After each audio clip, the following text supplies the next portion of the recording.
নরসিংদীতে সাবেক UP chairman Mahbubul Hasan হত্যার এজাহারভুক্ত আসামি রাসেলকে গ্রেফতার করেছে গোয়েন্দা police. Police super Mohammad Mostafizur Rahman জানান, শুক্রবার দেশ থেকে পালিয়ে যাওয়ার সময় কাতার ইমিগ্রেশন পুলিশের সহায়তায় তাকে গ্রেফতার করা হয়।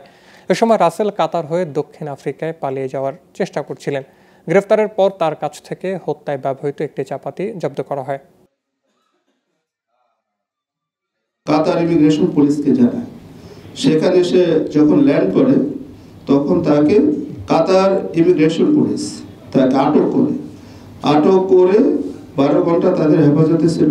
সেখান থেকে ফিরতি ফ্লাইটে গতকালকে ভোর 4টার দিকে সেই প্লেনটি বাংলাদেশে আসার পরে আমাদের ইমিগ্রেশন পুলিশ রাসেলকে গ্রেপ্তার করে আমাদের কাছে হ্যান্ড ওভার করে আমরা তাকে নিয়ে কালকে সারাদিন বিভিন্ন জায়গায় অপারেশন করার পরে সে বিভিন্ন রকম তথ্য আমাদের দেয়, সেগুলো আমরা যাচাই বাছাই করছি।